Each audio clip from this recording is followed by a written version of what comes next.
Welcome to the Photographer Show, where we talk to you, the everyday photographers in the photo focus community, about your love of photography and dig into some of the fun, nerdy stuff that we all love about the art and craft of photography. My name is Scott Weidenkowitz, and I am joined today by my co-host, Lori Novak. Hey, Lori. Hello. How are you? I'm good. So for everybody watching live in the webinar or on YouTube, please share in the chat where you are watching, and also if you have ever tried astrophotography, and if you did, how successful was it? Now, I just mentioned to share in the live chat. If you are on YouTube, apparently YouTube is having a live chat issue, and if you're seeing an error message there, I don't know what's going on, YouTube. But so sorry if you can't comment. We are monitoring it to see if it winds up showing up. But otherwise, if you're in the webinar, there's a live chat there as well. Some fun note. The Photographer Show is now sponsored by Tamron. Be sure to check out instant savings on select Tamron lenses for your DSLR or mirrorless camera. Go to tamronusa.com. That actually has a hyphen, tamron-usa.com for that. Now, today we are talking with Jeff Moreau. Welcome to the Photographer Show, Jeff. Can you tell us a little bit about yourself?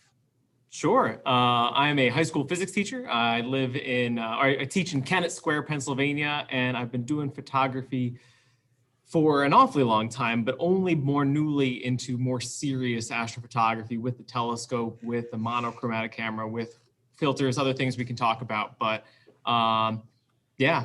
physics teacher, but photography is where I spend a lot of my enjoyment, my time there. Nice. Yeah, and as we can see, you are in your classroom right now. That's true. And it looks like there is I'm going to say that's some sort of satellite hanging behind you. That's the International Space Station. That is awesome. The nice. Lego model of the International Space Station.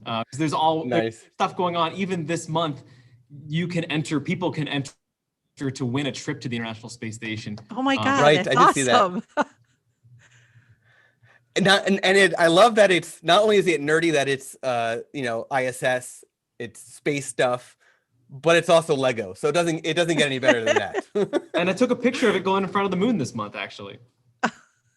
Nice. That's awesome. So we've got people joining today from Michigan, from California, North Carolina, South Florida, and Rich from Southwest Florida says he actually has tried astrophotography and it turned out pretty good. More Michigan have done some star trails. That's about it. Texas, but going to Alaska. Ooh, that should be cool. We got South Carolina. Yes, mixed results. Some terrible. It happens. New Jersey. Welcome, Rob from New Jersey, my fellow Jerseyan. We got Australia. We got lots of great people from all around the world, and just please keep it coming. Now, if you have any questions, if you're joining us live on the webinar and you have any questions for Jeff along the way during this conversation, you can either ask it in the live chat or even better, ask it in the Q&A section if you're live on the webinar with us. And if you are on YouTube and you do have access to the live chat, if that does start working for you, please, you can ask your questions there, and Lori and I will be monitoring that along the way. So first question for you, Jeff. What was your first camera? If you want to, I feel like there's got to be a couple different tiers. Like first cameras, a Kodak 110 film, back in the early, let's see, what would that be? In the 90s, somewhere along the way, I had a 110 film. Then 2003, first little digital camera, which is a 3.2 megapixel Sony CyberShot. Then started to get more serious with like a $1,000 higher end CyberShot, but then really getting into that was just a couple years later when I was doing my first couple weddings to fund it. But actual first digital SLR, changing out lenses 10 years ago in 2011, first full frame in 2016, and then first monochromatic astrophotography camera just last year. Wow, wow, wow. That yeah, so that's a nice wrap up of of your progression. I like it. So you do a combination of different photography styles. So you do portraits. You even mentioned you've done some weddings. You do landscape photography. And I even noticed in your portfolio some from Acadia National Park, which is one of my favorite places. And of course, one of the things we're going to be looking at a lot and talking about a lot today is astrophotography. So I want to start first, though, with a very common type of photography, and that is landscape photography. I want to know what is your, and I'm asking this because my next question is going to be about astrophotography, and they're going to be quite different, I'm assuming, but also at the same time, semi-similar. What is your go-to landscape photography setup? Landscape setup, like lens and stuff, or? Lens, do you commonly use tripods, all that kind of fun stuff? Well, I want to be out there at golden hour. So I want to be out there right before sunrise or around there. I want to be out there at sunset and not middle of the day. And my go-to top that I'm going to be using, yes, I'll have a tripod with me. Depends on the setting, whether I'm using it or not in a given situation. But I love my 16 to 35 for landscape, but I can't shy away from the 70 to 200. The 70 to 200 ends up, I need to have it in my bag. I usually have one camera having one lens on it, the other having the other on it, and I'll try to alternate. But the 16 to 35 is definitely my go-to for most landscape stuff. That's f4 on full frame Sony A7 II. Nice. And so are you using ND filters when you do your landscape work? Are you, polarizers? Do you do cable releases? All that kind of stuff. Yeah. I have the cable release that I'll use depending on if I need it, but I honestly, more often than not, I would rather, if I'm out there for a sunrise, I'd rather in 5 minutes shoot 8 different versions where I'm actually trying to move somewhere else there. Unless like Acadia, Bass Harbor Head, that's different. Right. Bass Harbor Head Lighthouse, I am getting my spot and I'm stuck. I'm using my ND filter. I'm keeping my tripod basically stationary. But for something else where I've traveled and I might not be coming back to it, I want to say, I've got 8 to 10 minutes of the sunset. I want to shoot it here, shoot it there, and not saying I want the one shot. I want to have several options of how I can capture the shot and not say this is what I'm committing to fully. So I'll be, sometimes I'll far in advance know I need an ND filter and really want it for a shot that's in my head. Other times it's there in my bag of tricks and it may or may not come out. You brought up Bass Harbor Lighthouse. I will say that when I was there, I don't think I've ever sat in one location for as long as I did, just for one scene's photo ever in my life. I probably never will again. And at the same time, I don't think I've ever sat on a rock for that long. And you stand up finally when you're done, your butt is numb because you haven't been able to move or whatever. Oh man, but that epic location. And your photo from that location looks fantastic as well. We're not going to be sharing that photo today, but definitely go to Jeff's website afterwards, or even right now if you want to check out his photo from the Bass Harbor Lighthouse, because it's a really great shot there too. Thank you. So on the same topic, astrophotography. What's your go-to? Now, I'm guessing just from the look at a lot of your photos that there's a telescope involved. There is. There's a telescope. I stepped into astrophotography thinking, oh, I've shot the Milky Way. I've done some long exposures at national parks. It's just a step forward from regular photography. It's been a great COVID hobby. It is a telescope. My whole setup, I'm going to go ahead and spoil it. It's 80 pounds. I put it on the scale, 79.5 pounds for the entire everything involved in the setup. And there is a telescope. For those that care, it's a 6-inch or 150 millimeter Newtonian reflector, but it is a telescope. It's got a, it is a monochromatic camera. So it only shoots one color. And it's going to, what I often do is considered narrowband imaging. So I'm really saying a couple nanometers, if you want some physics of it there, a couple nanometers of wavelength is what you're allowing in. A couple people mentioned in the chat talking about I don't have a dark location near me. I've got a street light 50 feet from my house and a Walmart a mile away. but it's not what you're doing with narrowband imaging is you're saying you're only letting in a little bit of the light. And if you're only letting in this much, that is not the wavelength that comes out of the street light. That's not the wavelength that comes out of the nearby stuff and the light pollution. And that will let me do really good deep sky stuff. And I'm not in some super dark place, but I do it from my backyard because 80 pounds isn't that portable. So to better answer your question, see, there's the big, it's a heavy tripod. I can be out there in strong winds, doesn't matter. It's a telescope itself. There's the astrophotography camera, which is monochromatic. There are the filters. There's a separate electronic filter wheel that that goes in front of the camera to decide what wavelength am I letting in at any one point in time. There is a little computer basically on top. You can think of it as like a Raspberry Pi type computer on top that actually will then transmit so that I control the whole setup actually with an old phone. So I tell it what exposure, how many minutes worth of exposure. I set up all the tracking. And I think there's two more pieces worth mentioning, maybe three. There's a tiny little finder scope, which actually lets me help make sure I'm pointing at the right spot. And then there's something called a guide scope, which will have a little, truly little 1.2 megapixel camera that's also monochromatic on that.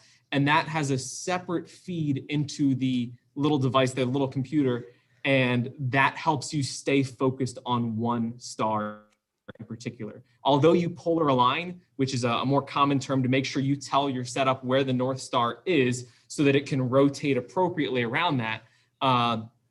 If you are slightly off with polar alignment, I'm gonna have my telescope running and my camera running for 7, 8 or more hours on a given night. A tiny error in your polar alignment gets exacerbated over that time. Right. So have this separate guide scope to help you stay fully on the exact same spot across that time. I was going to ask you actually. Go ahead, Laura. I was just going to say that's like way more than, I mean, a lot of us are hobbyists or, do other things professionally as photographers, and we want to take pictures of the Milky Way or we want to do star trails and stuff. This is like way beyond that.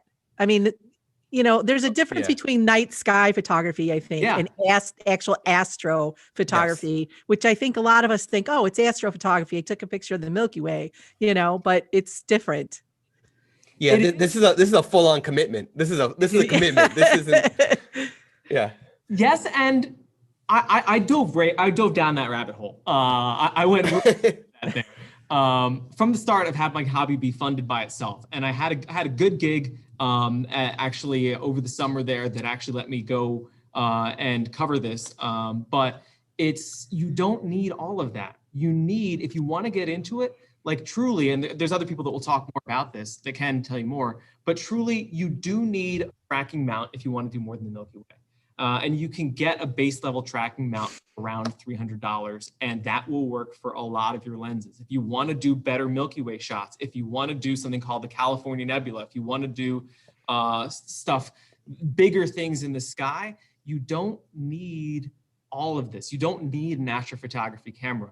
But when I saw what was out there, I wanted to do the narrowband imaging. I wanted to do the case where I'm shooting things that I never thought I could shoot, that I was seeing when I was in high school, the Hubble images, for me to go and say, I can shoot something that I've seen from satellites and telescopes there. That was what was really exciting. That's awesome. Me dive into it. But really, you can get great results using a digital SLR.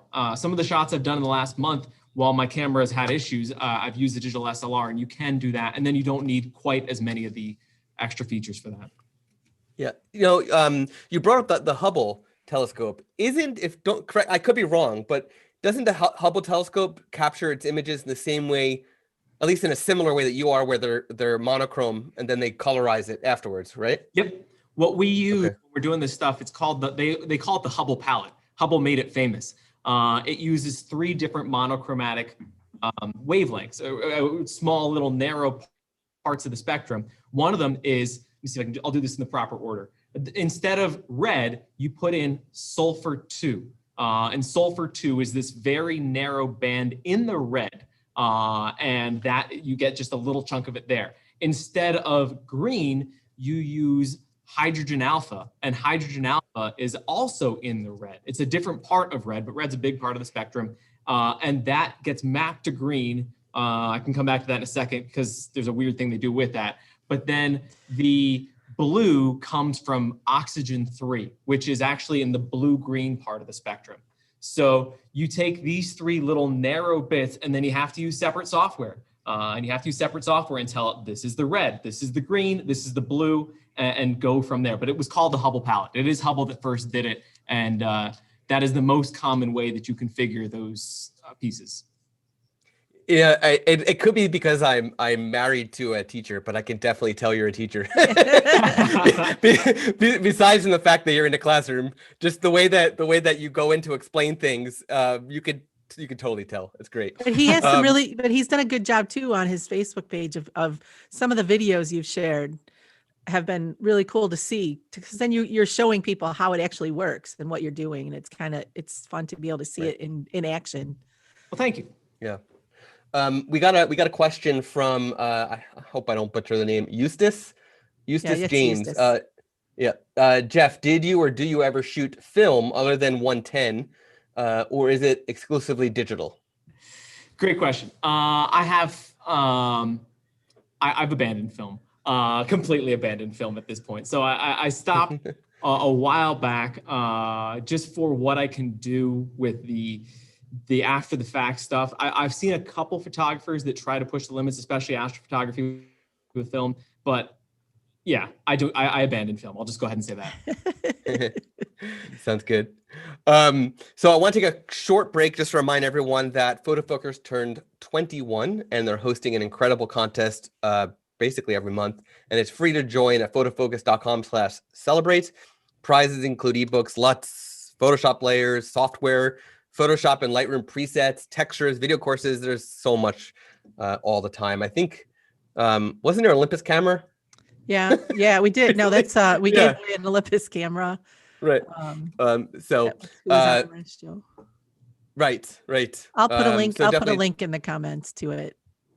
Cool. And as a final reminder, thank you for asking questions to Jeff. You can use the Q&A feature in the webinar to ask a question. And if you're on the YouTube live stream and you are seeing the live chat, you can ask your question in the live chat. I don't know if it's working yet. The YouTube is not. It still says there's an error. Yeah. Oh well. YouTube is failing us today. It's okay. So let's move in. Actually, I see there was a question that Rich asked Barry in the live chat, and I think that Jeff might be a good person to answer this question. Jeff, could you share what the rule of 500 is for anybody who's watching who does not understand what it is? Has everything to do with how long you can have your exposure before you start to have star trails. So the idea is you do 500 divided by your actual effective focal length. And that should tell you kind of a good ballpark number you're going to use for how long of an exposure before you start to have star trails. So for your Milky Way shots, if you're shooting with a 50 millimeter lens, shooting with a 50, 500 over 50 is 10. You can't shoot longer than 10 seconds. You can have your camera pointing there for 10 seconds. After that, they're starting to be star trails. And that does depend a little bit on the megapixels as far as how much it is, but it's a good rule of thumb. But as far as gathering light within a certain region there, 500 divided by your effective focal length is what you can use before you start to have star trails. Awesome. Did not know that.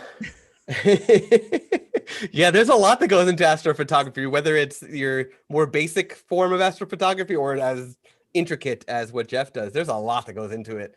We have a couple more questions. I don't know if you want to take them now or do you want to wait? Let's keep going, and we'll come back after we look at his photos. We'll come back to everybody's the other questions. What is something before this is the last question I'm going to ask you before we move into your photos? What is something that you've learned about photographing space from doing so much of it? It's hard. I could have told you that one. Yeah, it's hard, and sometimes things are a wash. They really are. I mean, when you get it, it's amazing. There are times where the first image of the night comes through and I just smile and I'm so pleased with what's there, and it's exciting. But then there are times where the telescope's running for 5 or 6 hours and I find out that like the focus was a little bit off. Find out that there was a small minor issue here or there. I find out a little bit into the night that something went wrong with the polar alignment. And there are times where I kind of just have to be ready to be like, well, that was a wasted night. That was 6 hours of having everything running on a clear night and things didn't work out. So I think something I've learned is you have to be ready to accept some losses along the way. It's part of the progression. You're going to have some cases where there's great rewards. There's amazing things to see. Sometimes it's a really wonderful night. But there's also times where, more so than in landscape, you get a bad night, I'm still going to get good pictures. You have poor conditions, you have fog, you have rain, you can still make something out of that. Yeah. A bad night in astrophotography is 5 gigabytes of deleted photos sometimes. Right. It's kind of like, you do an hour or 2 hour long exposure of just any scene, whatever it is. And even if it's doesn't involve, astrophotography at all. And you stacked up your ND filters, you're doing these long exposures, you're waiting there for an hour or two, and then it's all done. You're like, oh man, didn't work out. Why did I just waste an hour or two? But you learned a lesson, right? You learned that you can adjust. So I'm sure that as you're doing this, you're also learning the mistake that you made, and or learn the one setting on the telescope and its computer that you had to adjust that you didn't adjust, or anything like that. So that's good. That's a great it's a great one, actually. Okay, so let's dive into the photos that I want to talk about. Let's see, share screen. Let me know when you see your photo up on the screen. You're good. Okay. All right, Jeff, take it away. Let's share about this photo. Okay. Yeah. So this is narrowband imaging. This is actually kind of you chose this one. I didn't choose this one. I'm pleased you did, because this is it was my first attempt. Truly, this is right after I got everything up and running. This is the what was this? I ended up having about 3 hours worth on this one. This is a little bit of narrowband imaging, but I'm still learning all the software. Are you able to zoom in on that at all? Because I want to point out an error. Yeah.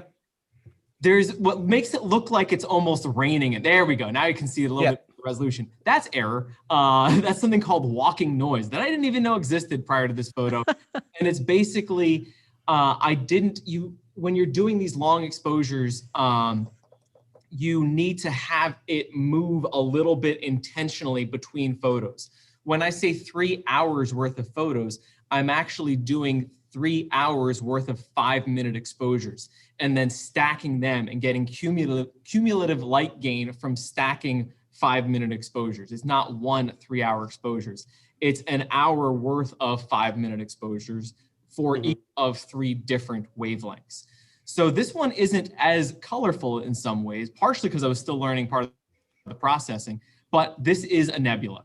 So the beginning part of that, the middle section of that is a nebula. I believe it's actually part of something called the Elephant Trunk Nebula if I can remember, Cassiopeia. And to the naked eye, just black. But to the telescope there and the monochromatic camera, you're starting to pull out some of these details along the way of what's actually there to be seen in those monochromatic wavelengths. So I was going through your Smug Mug gallery, and what drew me to this photo actually went beyond the fact that it's astrophotography. I mean, that's obvious, right? But what drew me to it was I thought I was looking at like a mermaid in space. Like I see a woman there. I see where that's what I see. Yeah. And then like what she's going towards this one big star, right? That's what drew me to it. I saw this figure and I was like I know, obviously I know it's real. I know it's not like photoshopped in that way that she wasn't put there. but that's what drew me to it. I thought it was so interesting, so that's why I picked that one. But see, and then it's like, do you intentionally create the composition, or do you just Yes. get what you get when I mean, you're shooting into the sky, but you know what the position of these like that nebula is going to be at, so you can turn your camera a certain way so you get the composition the way you want it. Absolutely. Yeah. And I think you're going to see that actually 2 photos from now, from what I at least see there. The bottom one, I will talk about that more with too, but you choose the composition. So you know what's there. A wonderful app that I would, if anybody wants to get into any aspect of this, I've got to recommend Stellarium. Stellarium. So Stellar IUM, Stellarium. And you can just take it and start to zoom in wherever, and it will show you the nebulas. It's going to help you. You can tell it your whole camera setup so that you know how big your sensor is. So you know how big you're actually working with there, and then you can even start to work with your composition, because this is actually a middle section of the Elephant's Trunk Nebula. It's not what gives it the name Elephant's Trunk Nebula, but yeah, I agree with you. There's interesting stuff happening there. There's interesting things happening in so many nebulas, so many galaxies out there.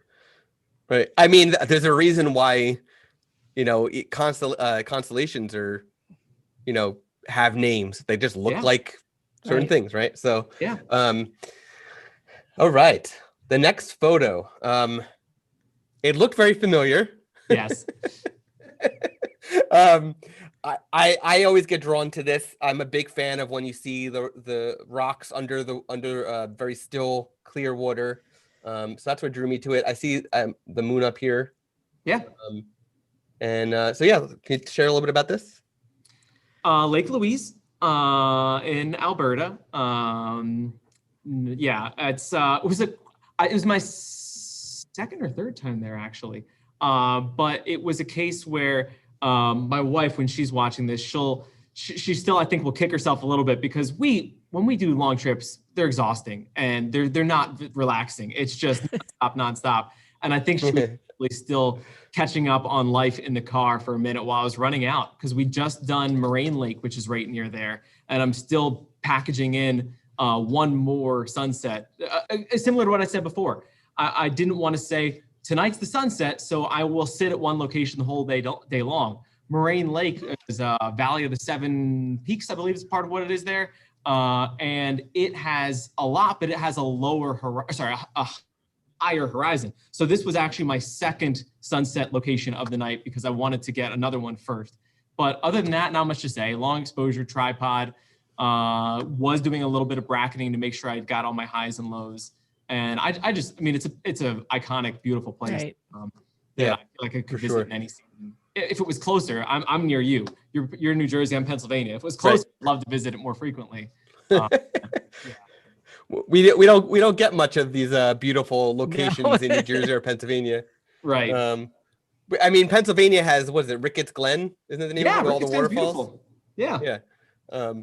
But in New Jersey, the best waterfall, I think it's man-made. It's in Paterson, New Jersey, and I think it's man-made. I could be wrong, but if there's somebody, everybody who's from New Jersey, if you're familiar with the Paterson Falls, tell me if it's man-made or not. Anyway, okay, let's go to this next one.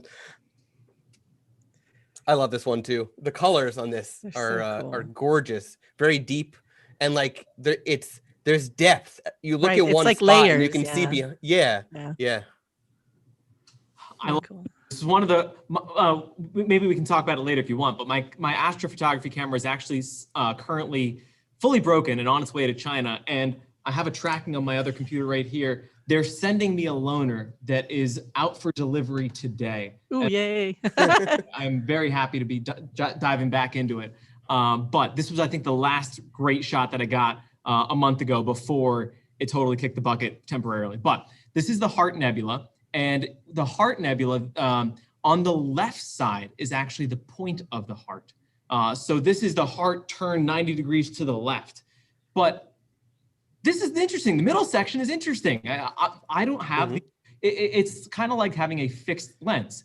you are stuck with your focal length. But the problem is I can't move. I'm on Earth. I'm not moving to a separate location. So with a fixed lens, you can change your location and change your composition. With a fixed lens on Earth, you can't. So I don't have the full heart of the Heart Nebula, but that's okay. There's enough else going on to have interesting things, even if I can't choose the perfect focal length to have a composition that shows the entire heart. But this is narrowband imaging, like I was saying before, and I've learned an awful lot in the last really 6 to 8 months about this. But the most common way to deal with the Hubble Palette is actually to basically pull away the green, because I did say that you're shooting red, green, and blue. It comes from sulfur, hydrogen, and oxygen.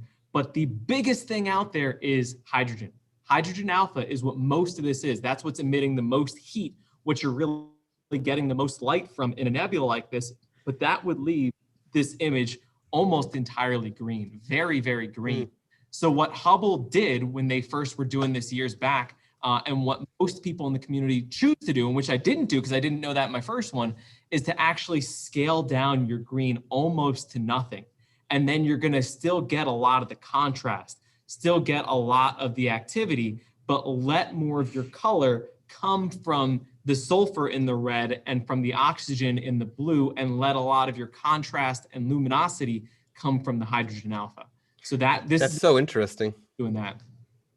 So I'm going to flip back and forth for everybody to see. So what he was talking about, if you look at the first image, how green it is, which by the way, doesn't bother me at all. Right. but as you talk about it, it's definitely more noticeable. Like you look at this and you're like, this is beautiful. And then you look at it, at this one, you're like, oh, this is beautiful. Wait, why is the other one so green? Right. But yeah, again, on its own, it looks amazing. But I could definitely see how pulling out the greens definitely bring everything else out. So I'm assuming that if you were to do this again, you'd have to do it in camera with less green, not necessarily in edit with less green. No, you actually would go back, and it's a long process, the editing. I would say compared to when I'm editing a photo in Lightroom, primarily, and a little bit of Photoshop, for an average photo, we're talking maybe 5, 10, a little bit more if it's harder. For these, we're talking a couple hours usually. I'd say minimum 45 minutes, often well over an hour for one, like to get to a point where you have an image there at the end. It's slow. So would you ever see yourself going back to this first image and redoing it with the new, methodology that you work on now? I'd want new data, honestly, because that walking noise that I referred to when you start to zoom in, I'd want to improve upon that. Yeah. So I'd want right. On that piece, and that would actually involve a full set of new data.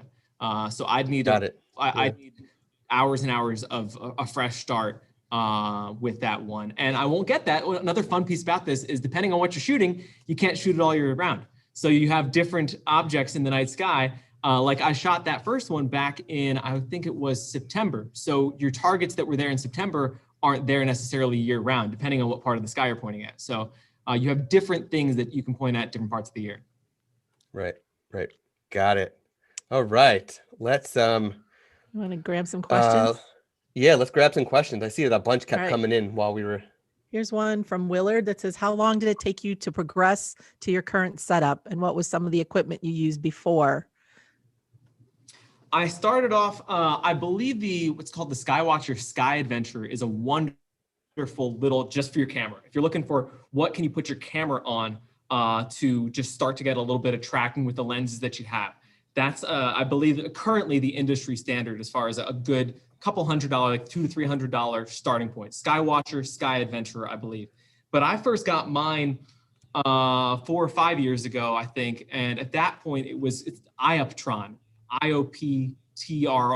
Ioptron was the company that I got. It was not what's now the best one.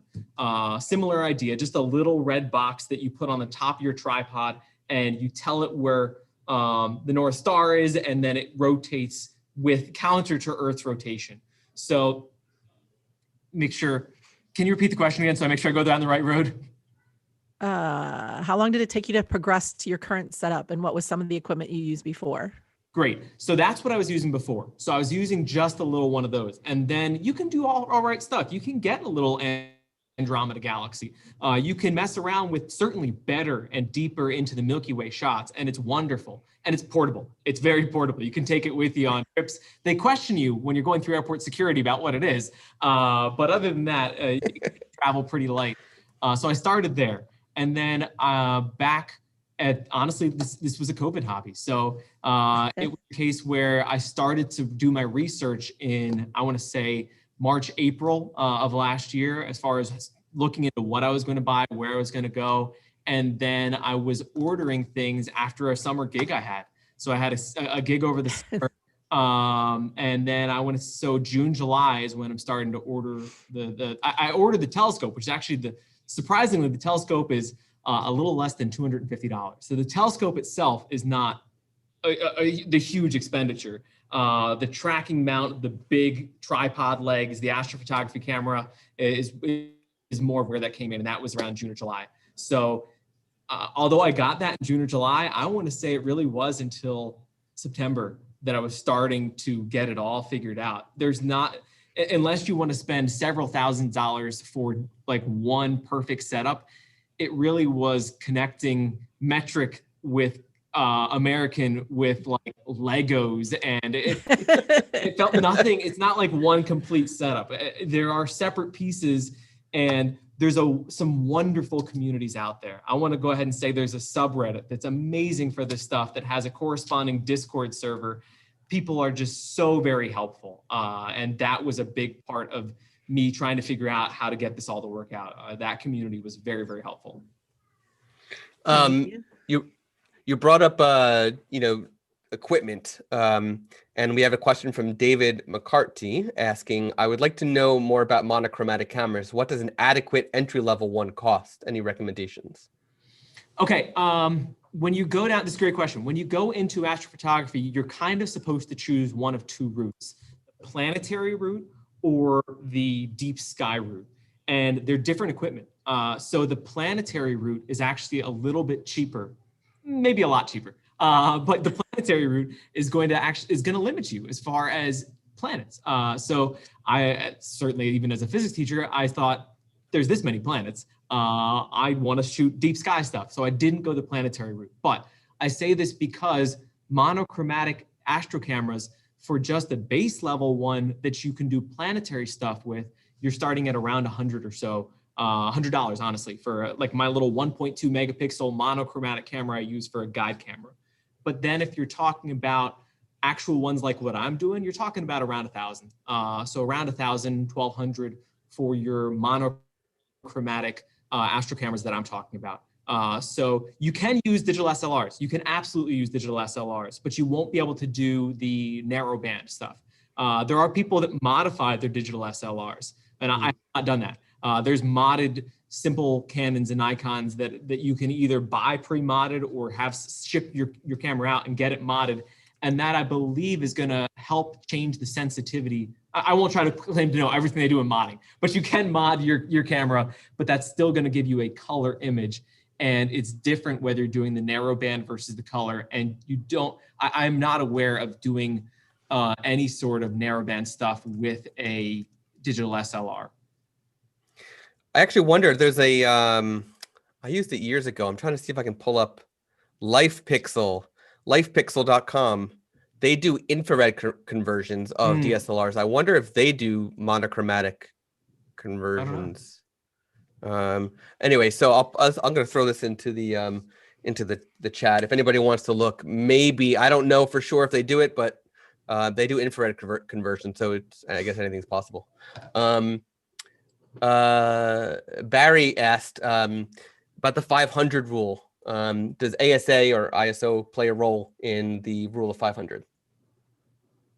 No, I think that's just a short one. And weirdly, with astrophotography cameras, ISO becomes gain, and it's different. It's the same basic concept, but I set my gain at a certain level. And for instance, the gain I normally use is kind of in the middle. It's called unity gain, and it's at 139, but it's similar style to the noise of ISO and sensitivity of ISO. Cool.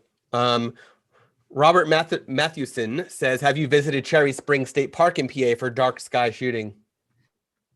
I have a friend who has a cabin about an hour from there.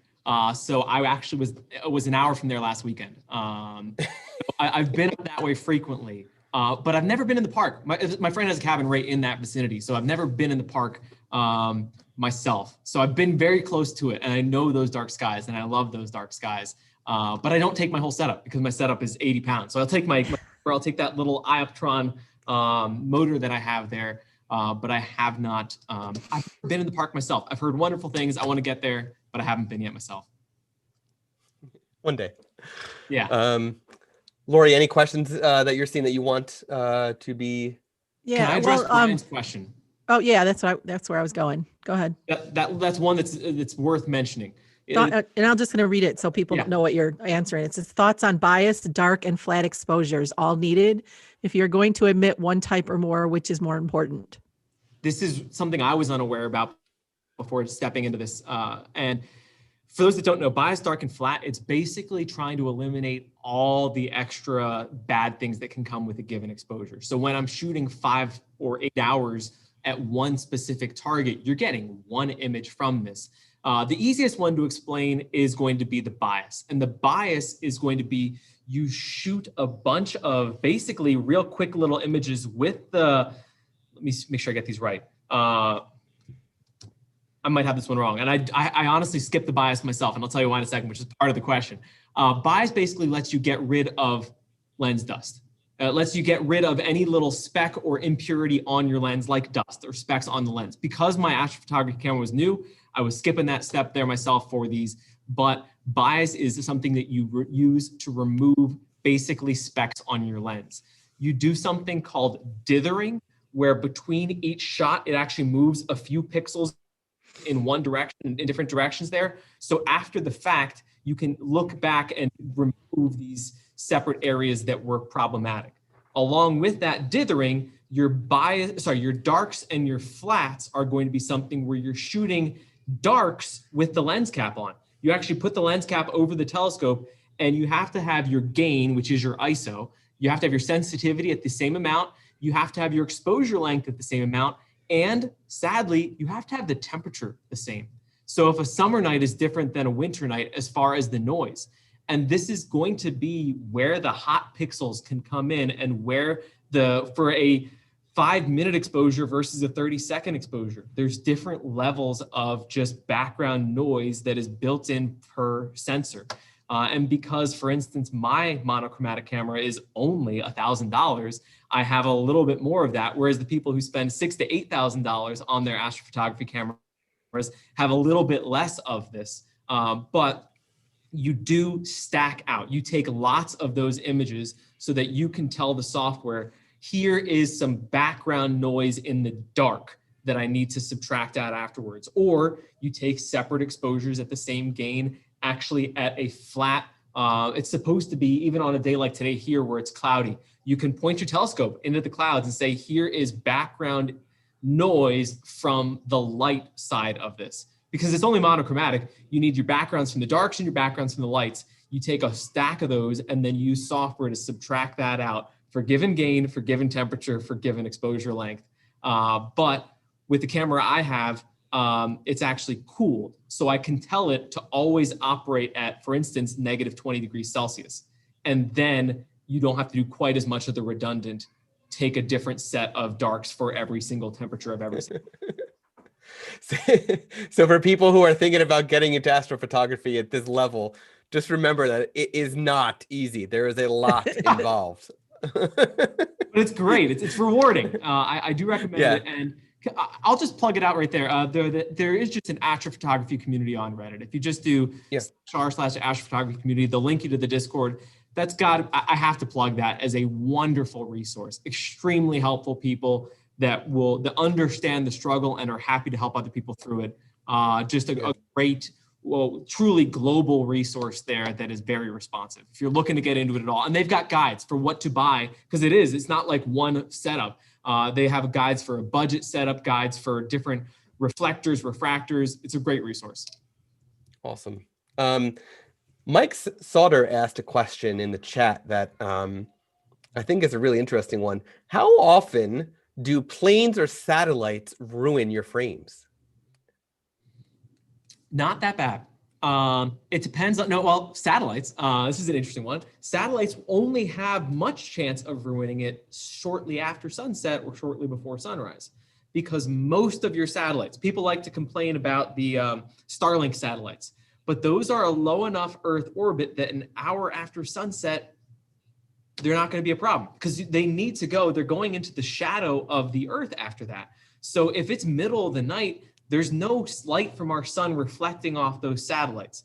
Now, you do have some satellites that are at significantly further orbits that still have a chance of interfering with an image, but it's really only in the hour and a half or so, hour and a half to 2 hours after sunset or hour and a half, 2 hours before sunrise, where satellites are potentially a bigger issue. In the middle of the night, there's a rare case where I have one image, and that's a benefit of shooting stacked images there. So each one being only 5 minutes long.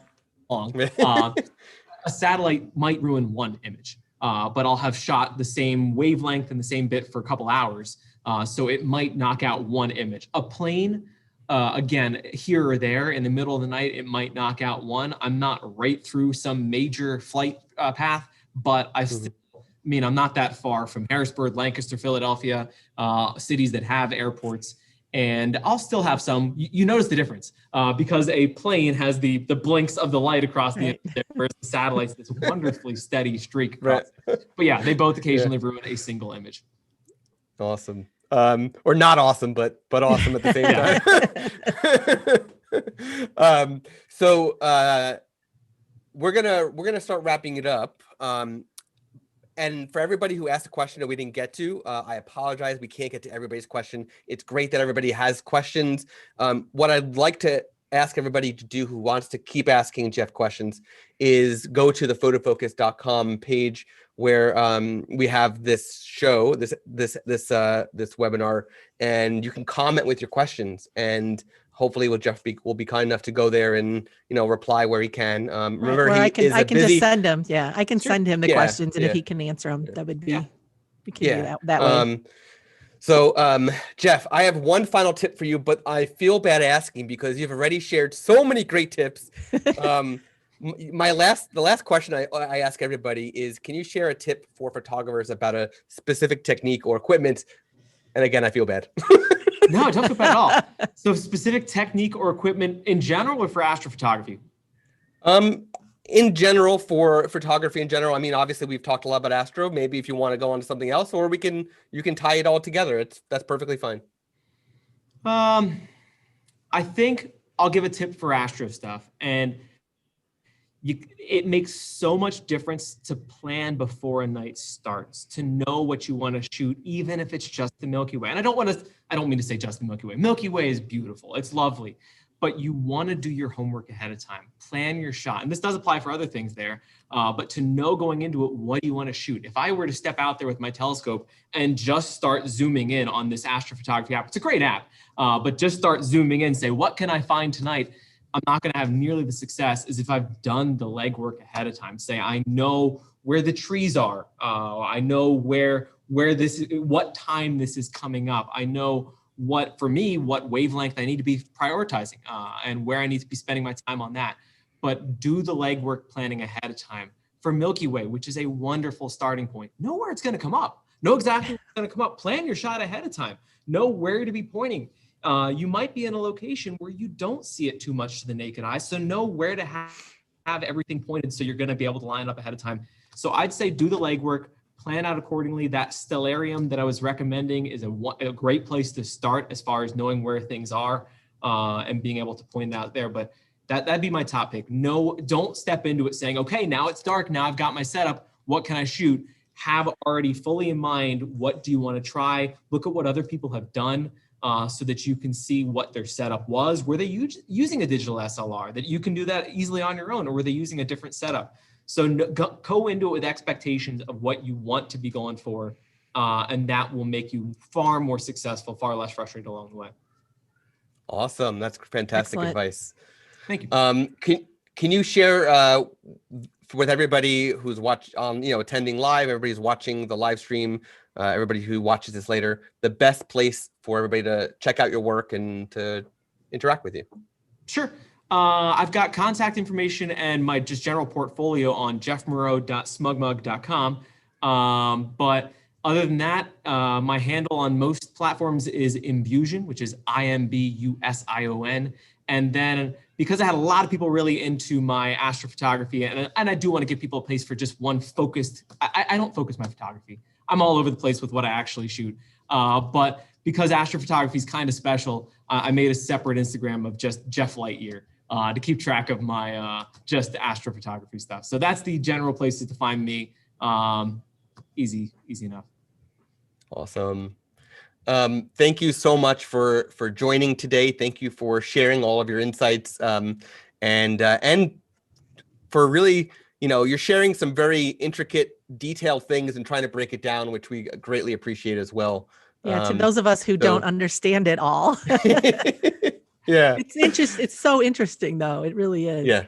Thank you. Yeah. But one final bit, I was there in March. Like I knew none of it. I'd never done anything Right. to point my stuff up there. And it's a lot, and it's been a good hobby for me to get into, but it's achievable. And there's some good. But does being a physics teacher help just a little? A little. A little. Awesome. There might be a how to get into astrophotography ebook in your future. I kind of foresee, or at some guest point. blog posts. Or that. Yeah. So for everybody who Awesome. joined us today, thank you for tuning in, asking your questions, and chatting. And we will see you in the next episode, the next webinar. Thanks, everybody.